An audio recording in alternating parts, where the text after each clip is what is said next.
Olá, pessoal, tudo bom? Então, voltamos com a nossa segunda aula e vamos continuar a falar sobre o átomo, né, e os elementos químicos, certo? Abra um livro e vamos lá? Então, gente, na nossa primeira aula nós falamos sobre o átomo, né, que é o que forma a matéria, e conhecemos também a estrutura atômica, né? A partir dos estudos da evolução dos modelos atômicos, nós chegamos a esse modelo apresentado aí, onde o núcleo é formado por prótons e nêutrons, e ao redor do núcleo giram os elétrons. Gente, será que todos os átomos são iguais? Vamos procurar entender isso aí. No livro de vocês, vocês abrem na página 113 e vamos lá.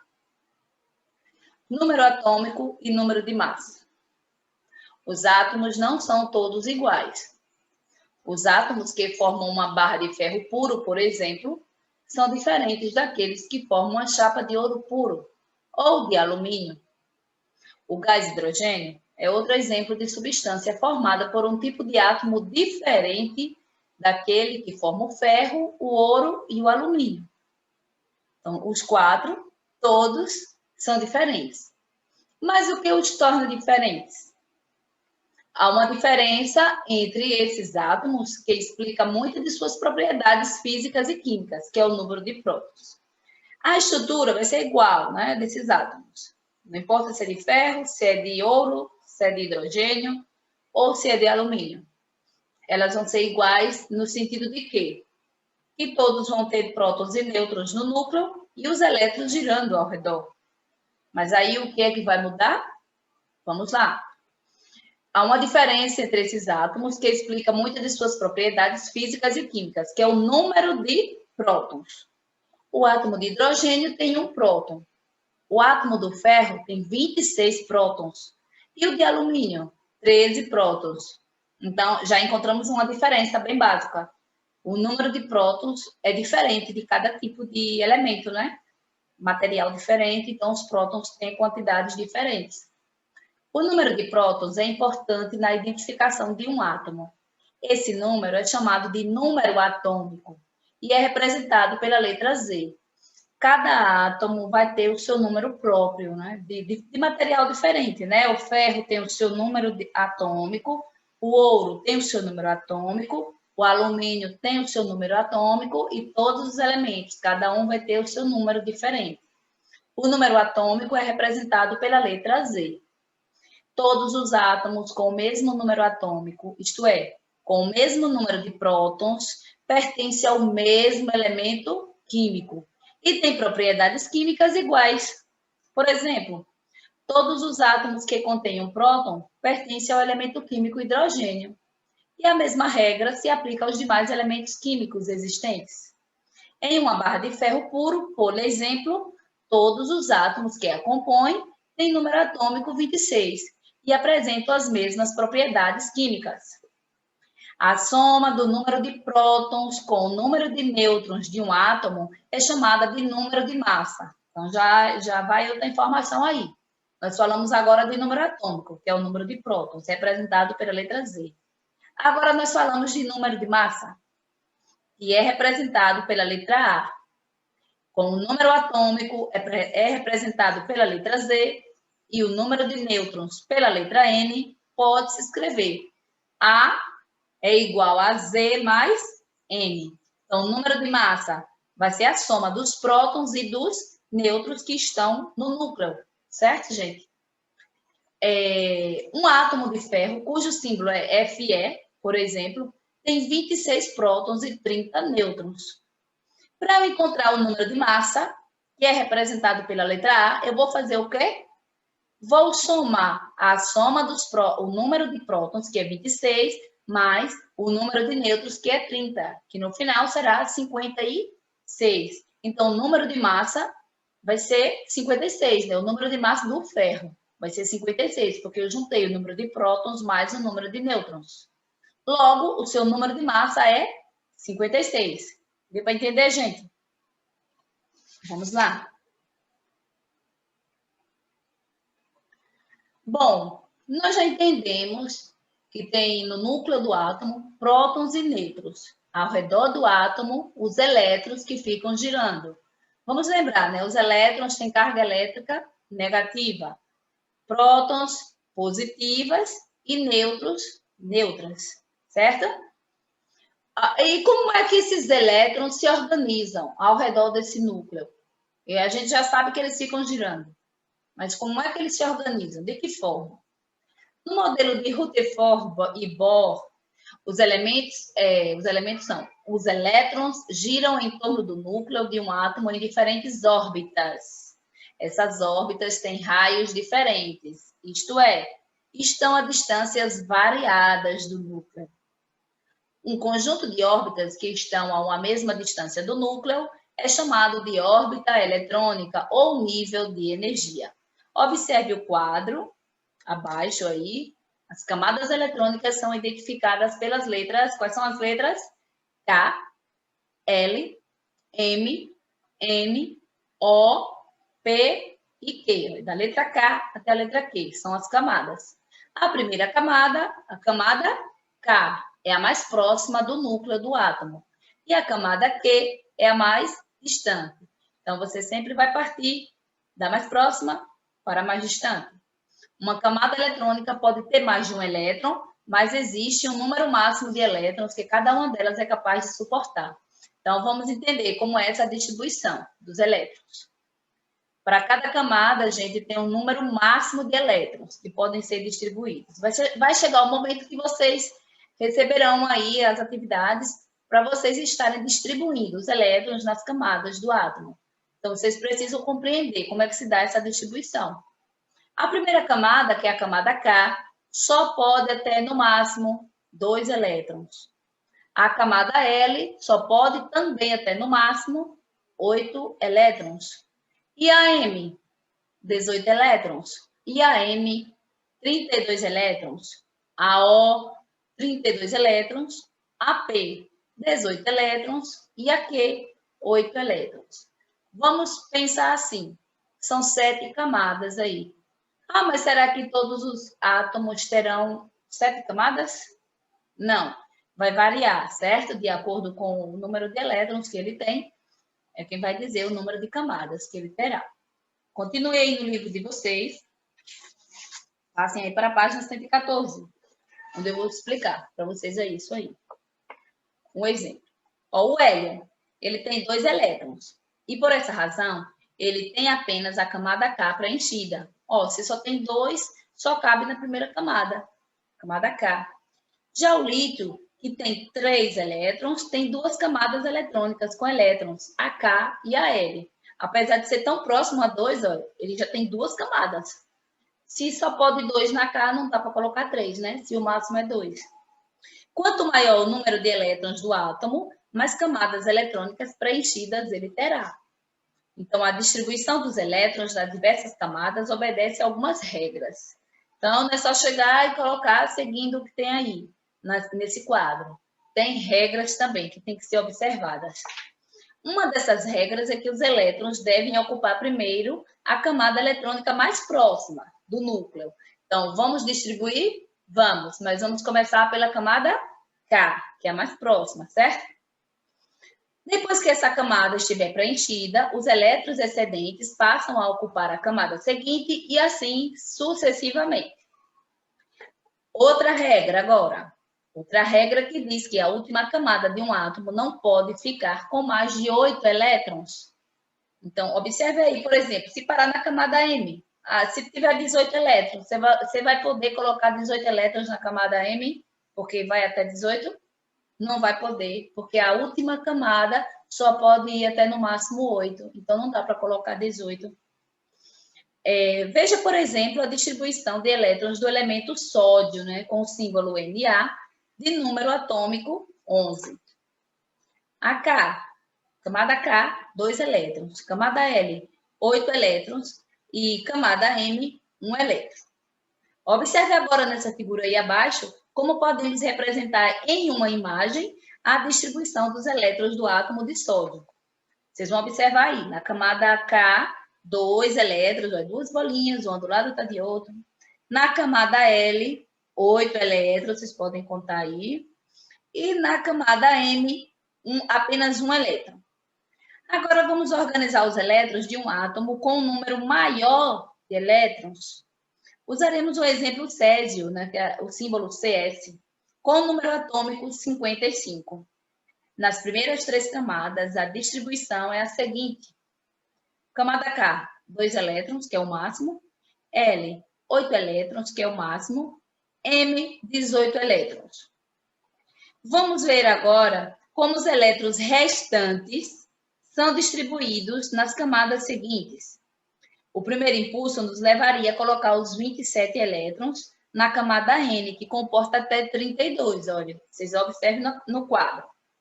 No entanto, como neste caso, ela acabaria sendo a última camada, lembra que nós acabamos de falar? A última camada não poderia ter mais do que 8 elétrons. Por isso, utilizamos mais camadas.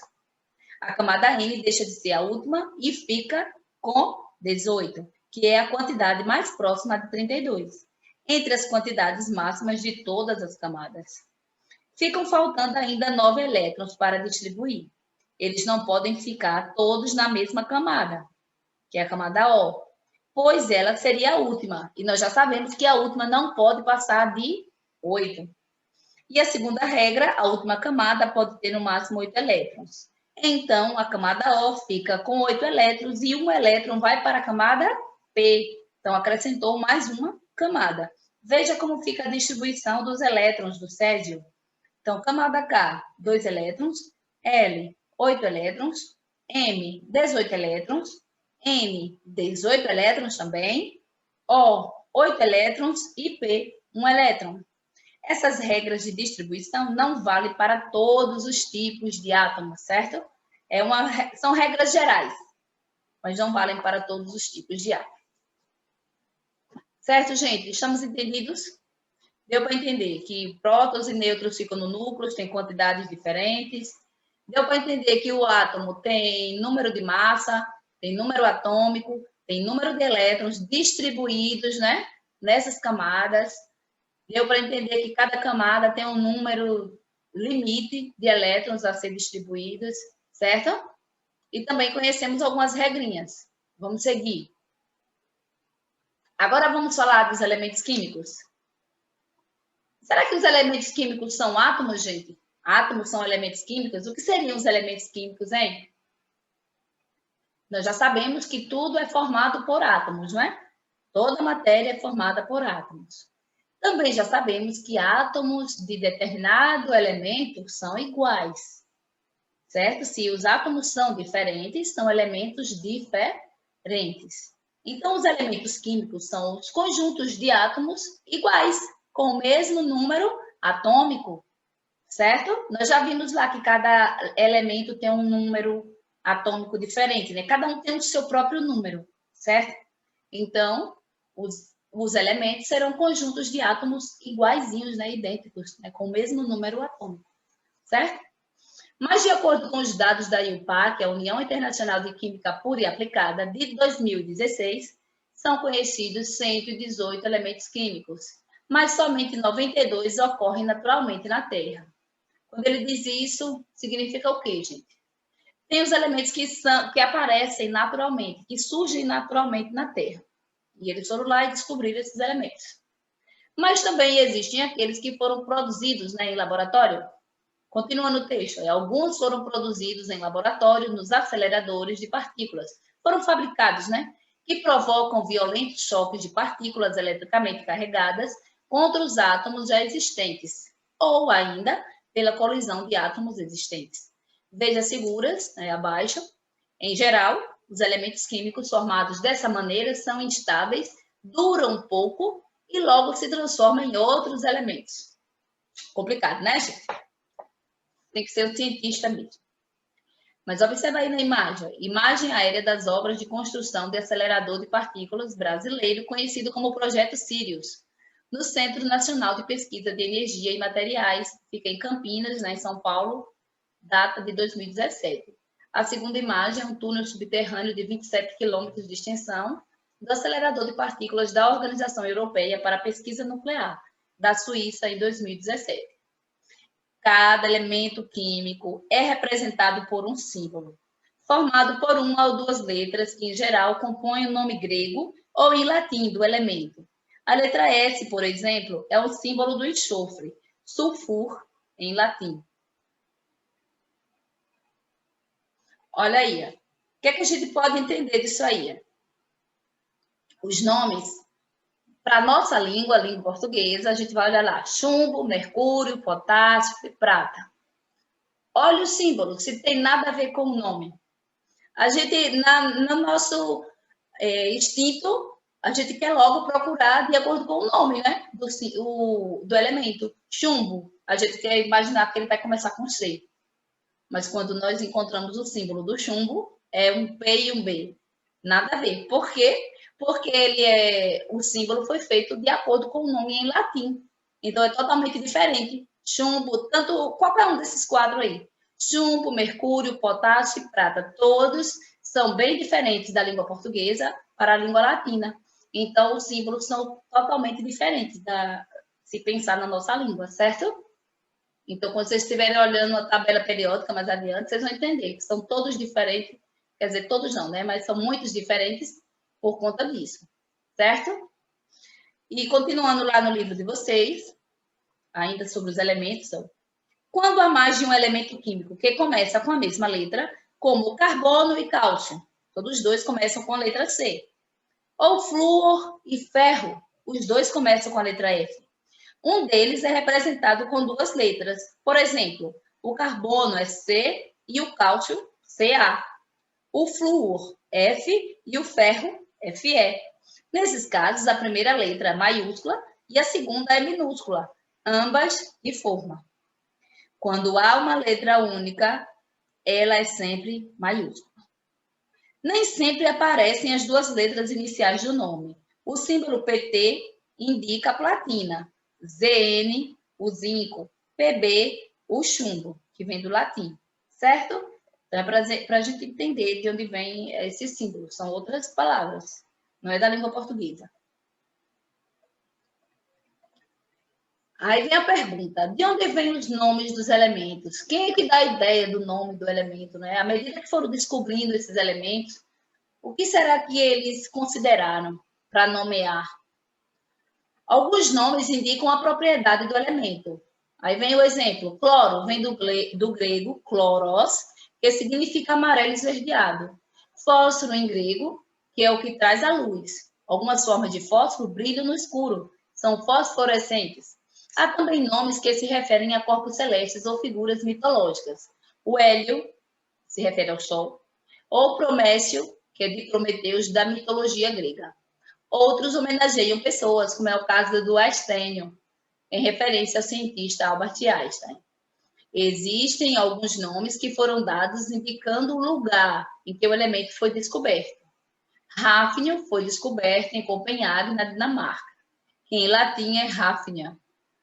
E ainda há nomes que se referem a uma característica do material em que o elemento foi encontrado. Lítio, que vem de litos, que em grego significa pedra. Certo, gente? Estamos entendendo mais ou menos?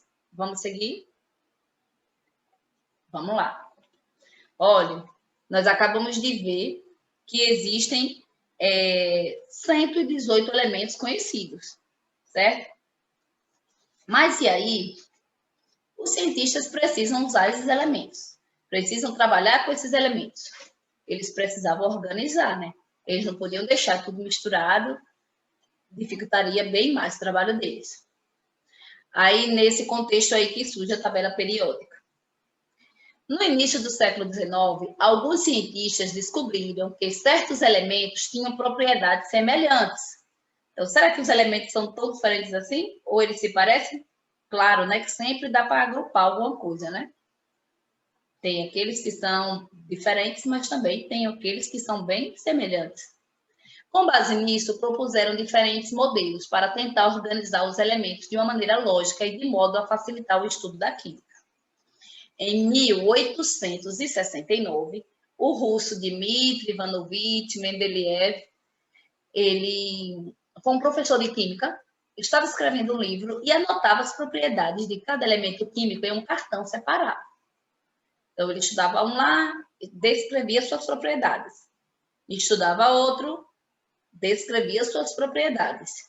Em certo momento, ele observou que, se os cartões fossem arrumados na ordem da massa atômica dos elementos, certas propriedades se repetiam periodicamente. Desse modo, alguns elementos formavam grupos com as mesmas propriedades.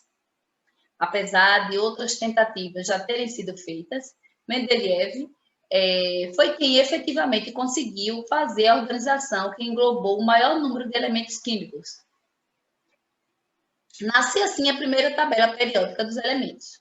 Ao estudar os elementos com valores de massa próximos àqueles que estão na mesma coluna do suporte dos elementos desconhecidos, Mendeleev fez uma série de previsões sobre as propriedades desses elementos. Ele esperava que no futuro esses elementos fossem descobertos e suas previsões se confirmassem. Então, mesmo sem naquele tempo ele ainda não ter descoberto esses elementos, né, ainda não ter aparecido, mas ele imaginou que isso ia acontecer. Acompanhe aí no livro de vocês, tá certo? Esse modelo aí, ó, dá para vocês perceberem, é a primeira tabela periódica proposta por ele. Bem diferente da tabela atual. Já eram conhecidos, por exemplo, os elementos cálcio, que tinha massa 14, e titânio com a massa 48. 40 e 48. Na tabela de Mendeleev, havia uma lacuna entre esses dois elementos, o que indicava que deveriam existir mais algum elemento intermediário. Então, já havia um espaço para esse elemento que ainda iria surgir. Mais tarde, o químico sueco, Lars Frederik Nilsson, descobriu esse elemento, o escândio, com a massa 45. Então, ele foi bem esperto, né? Ele já percebeu que ia surgir elemento que naquela época ainda não se tinha descoberto. Em 1913, o cientista inglês Henry Moseley, ele descobriu um método para determinar a carga elétrica do núcleo, e com isso o número atômico. Ele percebeu também que algumas irregularidades na tabela de Mendeleev poderiam ser corrigidas quando os elementos eram agrupados pelo número atômico e não pela massa atômica. Descobriu assim uma lei científica, que é a lei periódica dos elementos, segundo a qual algumas propriedades físicas e químicas dos elementos variam da forma periódica regular com o número atômico. Então, já percebeu que eles se organizaram, né? Os elementos foram organizados de acordo com o número atômico. Gente, essa imagem é a tabela periódica que está aí representada no livro de vocês, certo? Página 120. Só pelas cores, vocês já percebem que existe uma certa classificação aí. Que esses elementos verdinhos é um tipo de elemento, é um tipo diferente. O roxo é outro tipo, o alaranjado é outro tipo, certo? São elementos diferentes. Mas vamos entender como foi que foi feito isso? Como é organizada essa tabela periódica? Observem, gente, que nós temos as linhas aí, né, na horizontal, de 1 a 7. E também na vertical, nós teremos de 1 a 18. Todos esses números aí têm seus significados, certo? Vamos lá? O número que fica acima, se vocês observarem na legenda, nesse quadrinho aí do lado da imagem da tabela de vocês vão perceber. Acima, no quadrinho, né, de qualquer elemento aí, observe o número 1, que é o do hidrogênio aí. O número que fica acima do símbolo é o número atômico. Aí vem o símbolo, que é essa letra, né? O H, do hidrogênio o H. O número atômico, o 1. Abaixo vem o número de massa, né? Certo? E do lado esquerdo, vem o nome do elemento. Então, em cada um desses quadrinhos aí da tabela, vocês vão encontrar essas informações para todos os elementos. Elas vão estar aí apresentadas. Agora vamos entender como é que eles organizaram isso aí. Como foi que eles organizaram? Então, vamos aprender a ler e interpretar a tabela. São muitas informações, certo? Pode passar aí na página 121. Os elementos químicos, eles são representados pelos seus símbolos. Então, são as letras. Já vimos que os símbolos são as letras. Em cada quadrinho, além do símbolo, há o nome, o número atômico e a massa atômica aproximada do elemento. Nós já consultamos o quadrinho, né? Já percebemos como é isso. As 7 linhas horizontais, essas 7 linhas aí, de 1 a 7. Essas linhas são chamadas de períodos ou séries. Nessas linhas, os elementos estão arrumados em ordem crescente de número atômico. Então, se vocês observarem lá no número 1, que é o hidrogênio, aí o número 2 vem cá do outro lado, que é o hélio, seguindo a linha certinha. Mesmo que não tenha, em alguns espaços aí não tenham elementos, mas vocês vão seguir a linha completa, certo? Na primeira linha tem hidrogênio, tem um hélio. Na segunda linha, observe que o número atômico vai aumentando. O 1, o hidrogênio é 1, o hélio é 2. Aí vem o outro aí, o 3, o lítio, o 3. Aí vem o berílio, o 4. E vai sempre acrescentando, certo? São nas linhas, são períodos ou séries. Há também 18 linhas verticais ou colunas. Então, agora na vertical, certo? Do 1 ao 18. São 8 linhas ou colunas. São as famílias ou grupos. Então, cada uma dessas linhas são chamadas de famílias ou grupos. Em que ficam os elementos com propriedades semelhantes. Então, os elementos que estão na família 1 vão ser semelhantes. O que estão na família 2 vão ser semelhantes. O que estão na família 3 vão ser semelhantes, certo? No entanto, isso não vale para o hidrogênio, que apesar de estar na coluna 1, não é classificado em nenhuma família. As colunas são geralmente numeradas de 1 a 18. Vamos lá, gente. Daqui a pouquinho eu vou mostrar para vocês essa questão do hidrogênio. Ele é exclusivo no grupo do hidrogênio, porque ele não se parece, não tem propriedade semelhante com nenhum dos outros elementos, certo? Mas dos demais, vocês podem imaginar que eles têm as propriedades semelhantes.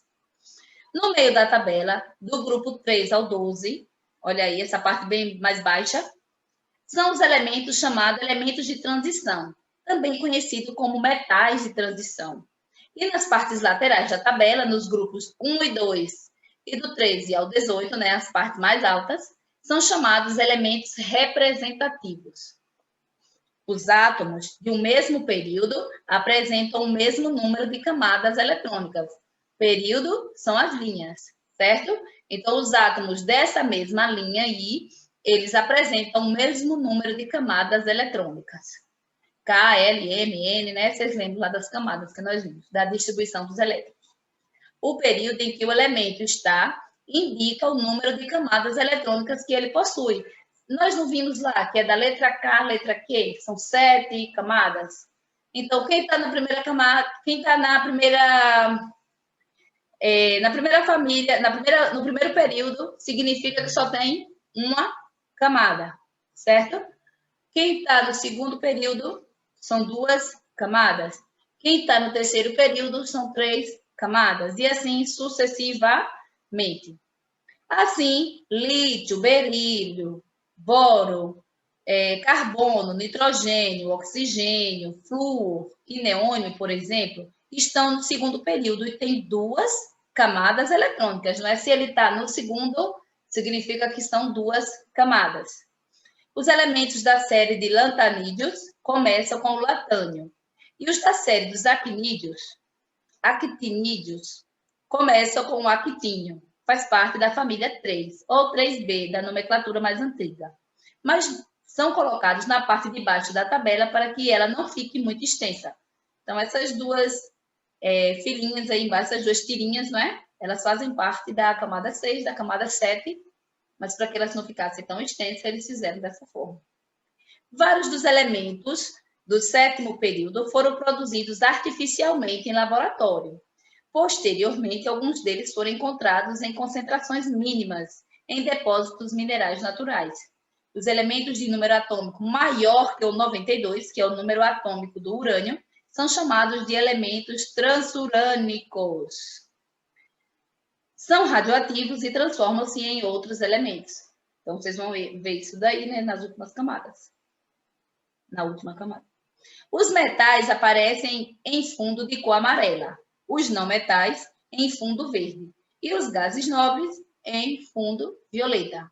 Dá para ver aí. Metal, não metal, gases nobres.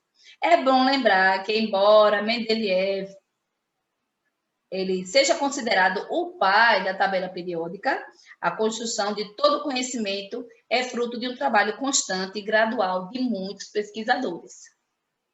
Em 1829, por exemplo, 40 anos antes da tabela de Mendeleev, o químico alemão Johann Dobereiner havia agrupado elementos com propriedades semelhantes em tríades, grupos de 3, em que a massa atômica de um dos elementos era a média atômica da massa atômica dos outros 2. Então, esse trabalho já existia, não é? Eles já tentavam organizar esses elementos.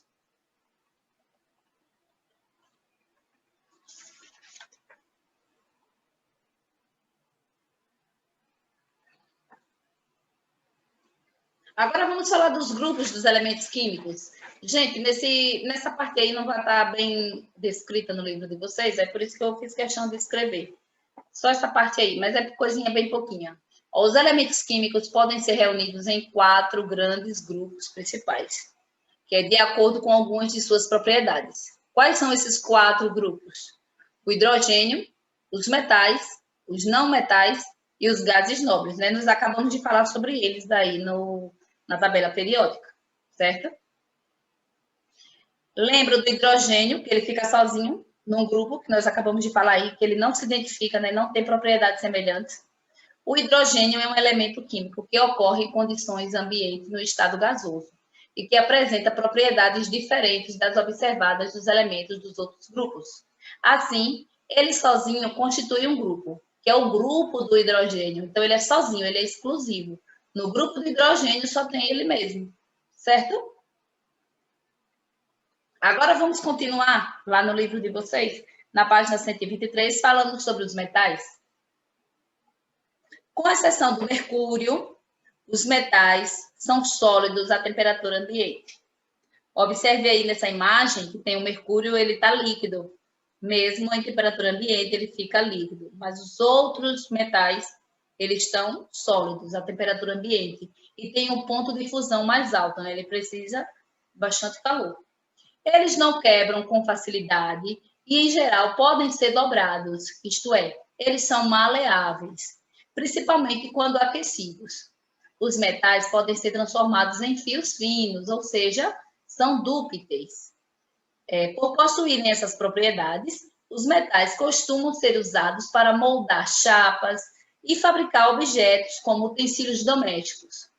Outra propriedade dos metais é conduzir bem a eletricidade, ao contrário da maioria dos não metais. Por essa razão, os metais são muito usados na produção de fios elétricos. Os metais também conduzem bem o calor e, em geral, possuem um brilho característico, que é o brilho metálico. Os metais do grupo 1, exceto o hidrogênio, né, que ele é classificado separadamente dos outros elementos, eles são chamados metais alcalinos. Nessas imagens aí vocês veem o lítio, o sódio e o potássio. São exemplos de metais. Veja como os metais desse grupo têm algumas propriedades físicas em comuns. Eles são macios, todos esses 3 aí. São macios, eles podem ser cortados com uma faca. Eles têm densidade e ponto de fusão baixos em relação aos outros metais. E reagem mais facilmente com a água, produzindo gás hidrogênio e compostos chamados de bases, que estudaremos, né, no capítulo 8. Já os metais do grupo 2 são chamados de metais alcalino-terrosos e formam bases.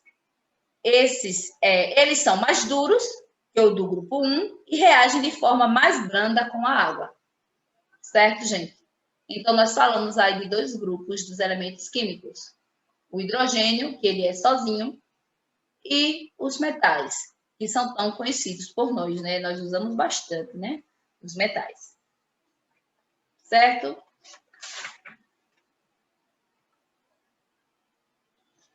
Aí, vamos lá. As atividades. Gente, o que é que eu gostaria que vocês fizessem? Monte em seu caderno o esquema de um átomo, identificando suas estruturas. Lá no início da aula, nós já relembramos, né, o que foi feito na aula passada. Já vimos como é um átomo, né, a estrutura de um átomo. O que é que tem lá no núcleo do átomo? Prótons e nêutrons. Ao redor do átomo, o que é que fica girando ao redor do átomo? Então, vocês vão desenhar o átomo fazendo esse esquema certinho, com o núcleo, com a eletrosfera, né?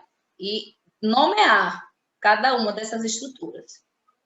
A segunda pergunta, a que corresponde o número de massa? E o número atômico?